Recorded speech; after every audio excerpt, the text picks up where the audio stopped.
There is one country that I have zero tolerance for, and it's in my top 3.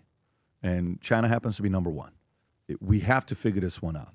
If this one's going to cause a little bit of pain for people to go to India and other places, and and then now you're seeing possibly challenges taking place with India and Pakistan, and they're getting involved. If a few of these other deals, what's the worst thing for China? If any of these other deals happen for Trump and U.S. ahead of them, China keeps losing leverage. If other people keep coming to the table with the president and they don't, the most leverage they'll have is 2 weeks ago. Every week they wait, minerals deal with Ukraine, you lost more leverage. Every week China waits, they lose more and more and more leverage with the West. So we'll see if they're going to be doing anything about that or not. I want to go to the next story. We don't like to talk about Canada, but today we're going to make the exception and we're going to talk about Canada. Mark Carney from Canada says he wants to meet with Trump, okay? Wants to have a meeting. What that meeting's about, nobody knows. Mark Carney apparently he's coming to the White House, and here's what the president said about it when he was asked about it. Your expectation for your meeting with the Canadian Prime Minister tomorrow? I don't know. He's coming to see me. I'm not sure what he wants to see me about, but I guess he wants to make a deal. Everybody does. They all want to make a deal because we have something that they all want. We have something that they all want. China wants to make a deal very badly. You see what's happening to China. China's being decimated, and I don't want that to happen. But they have to make a fair deal. We were losing hundreds of billions of dollars a year. We were losing think of it, on our trade policies with Biden. We're losing $5 billion a day. I think Josh, as a great businessman, would not let that happen too long, right? How many groups could lose $5 billion a day? If you lose $5 billion one day, that's the end of that company, right? Rob, show the clip with Howard Lutnick. Howard Lutnick is being asked about Canada. And in regards to Carney, Rob, I texted it to you, so you have it. It's going to be in my notes, notes that we have. You should have it. So he's being asked, what do you think about what's going on with, the meeting that they're having? And he says, look, I don't know, but all I can tell you is I'm just glad that I'm going to be in the room when this takes place. Is that the one, Rob? I texted it to you, Rob. Yeah, I'm it's in the notes, is what I'm saying. It's in the notes where Lutnick's being asked about Canada. I'm just going to text it to you. So you have it. There's the one, okay? So Howard Lutnick is saying he would love to be in there? Yeah. Tom, your thoughts on this? There is a word that Mark Carney used that Pat pointed out about 3 weeks ago, and then 5 weeks ago, and then 6 weeks ago. And I'll read this. It says, our focus, Mark Carney speaking, our focus will be on both the immediate trade pressures. Really, so the election's over and you can stop talking crap, and now you got to get down to business. Oh, really? Comma, and I'm quoting, and the broader future economic and security relationship between our two sovereign nations. You know what that security relationship is? What? We pay for more to protect them that they need. That's what they're talking about. And so I think he's coming down here for two things. He's basically saying it between the lines. The election is over. The crap talking is over. He's got to come down and make a deal, and he knows it. And Trump is right. And I love what Howard said. I'm just glad I'm going to be in the room. And here's a clip out of it with Lutnick. Go for it. Mark Carney, who might manage central banker. Everybody does. Are you optimistic? Can we make a deal deal with The Canada? Trump one is We have playing still, something Rob. that- I'm sorry. But No, it's all good. I love hearing his voice, so I'm not even mad. Makes me laugh. Mark Carney, who might manage central banker. Are you optimistic? Can we make a deal with Canada? I think it's really complex. I think this is really complex because they have been basically feeding off of us for decades upon decades upon decades, right? They have their socialist regime, and it's basically feeding off of America. I mean, the president calls it out all the time. Why do we make cars in Canada? Why do we do our films in Canada? Come on. So I think the president's going to have, I think it's going to be a fascinating meeting. I'm glad I'm going to be there listening, but it's going to be a fascinating meeting tomorrow. I just don't see how it works out so perfectly. But you're not. Mark Carney. Adam, thoughts? Well, only in Canada, for the last 10 years, has every metric possible. Cost of living, the economy, wages, every single metric. Do they go down since Justin Trudeau was the prime minister? And then do you decide to re-elect the same party that put you in the position that got you here in the first place? I know you've been very critical of Pierre Poilievre, and I know you said 100% of his loss is on him. And I said, well, I think there's enough blame to go around. I think if Mark Carney shows up to the White House, he should give a bouquet of flowers and bring a gift, because Trump is also one of the main reasons he got elected. Without Trump and the 51st state, in my opinion, Mark Carney would have lost. Now, I do understand that Pierre Poilievre should have done more interviews, should have been more diversified, should have been a human, should have gone on Theo, should have come here. You should learn your lesson, Pierre Poilievre, because not only did you lose the prime minister's seat, you also lost, I believe, his own seat in Parliament over there. You know, another Parliament guy stepped down to give him the seat. Really? Did you hear about this? I did not hear about that. You didn't hear about this? No. So another Parliament member felt so sorry for Pierre Poilievre that they stepped down to give their seat to Pierre because they think Pierre is more capable than they are. Wow. To save some type of face. Did you understand what I just said? So somebody, Can you verify what I just said, Rob? Because these Canadians are... who's the guy that gave his seat over...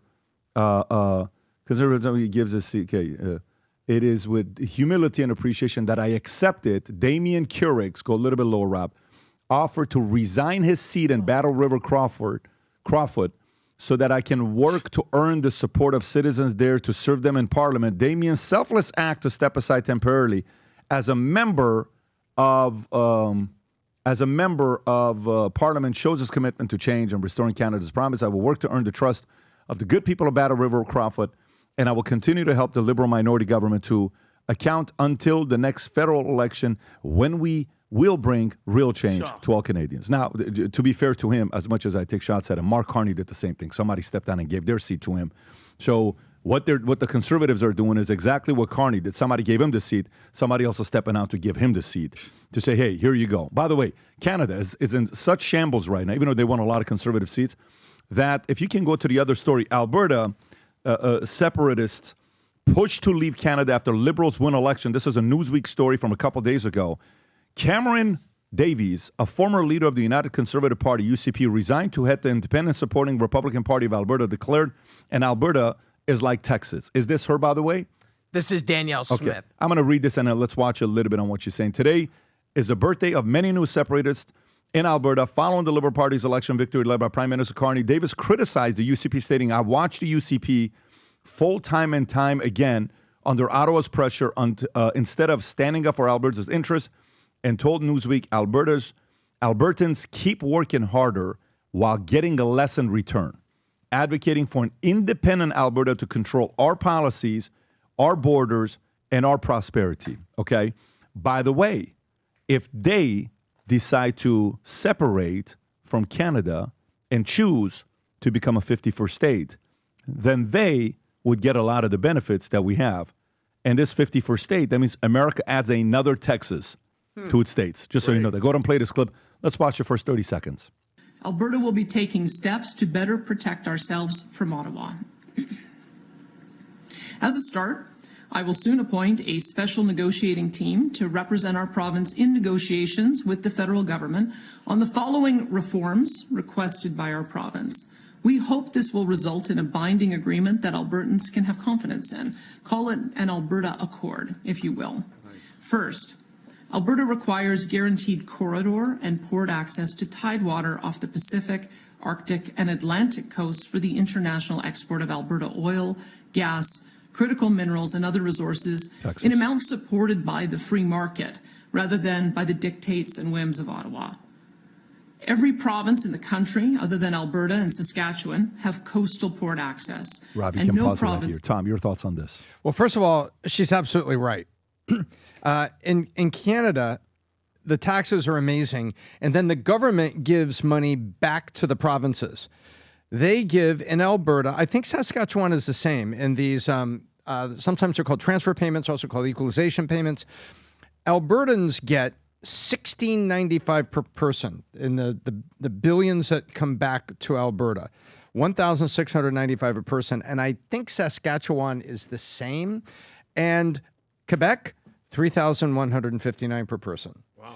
Quebec is where Montreal is, and it's where they are the most socialist. Adam was right what he said about Canada, but the dregs of socialism are in Quebec.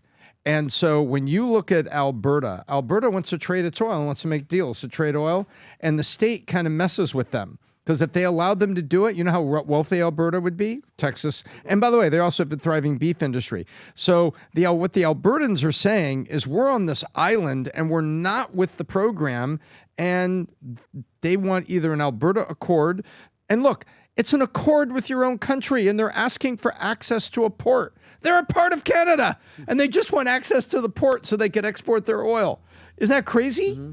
The U.S. has never said that, Oklahoma or Arkansas couldn't send things through a Houston port to export. This happens all the time. And so they're talking about how fed up they are, and there you have it. Your own country won't even do things for you. And now they want an accord to level the playing field for Alberta, and they're trying to go the nice way. Meanwhile, people are signing a petition saying, why not be the 51st state? How realistic is something like that, Tom, where Alberta says we want to be independent, we want to become the 51st state of the United States of America? What type of backlash would they get from the Canadian government? Would it be like not necessarily an act of war, but you're trying to leave? Right? Well, it's not going to happen. No sovereign country in the world, absent war, is going to give up any property. Because, I was going to say, because then the United States is going to put a base there. But it shows you how blindingly pissed off the people are. Oh, of course they are. And it impacts what they call their Midwest, which is Saskatchewan, Manitoba, Alberta, and then you have.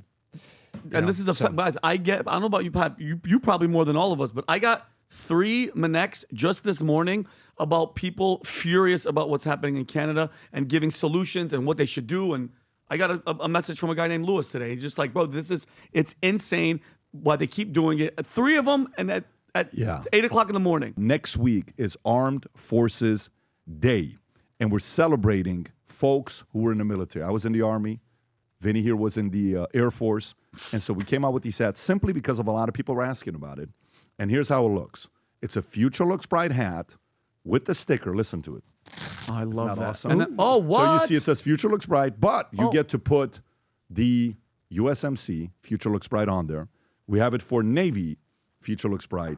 We have it for Army Green, Future Looks Bright. I love that. They're all here. And then we also have the what do you call it? The shirts, Navy, Army, Air Force, Armed Forces. That are there. Rob, what else do we have on there? Outside of that, we also have the new Angry Patriot. Vinny, show us what you got there. So we have the Angry Patriot bucket hat because we're in Florida. It's hot. The weather's going to start changing. Angry Patriot, Patriot in the front.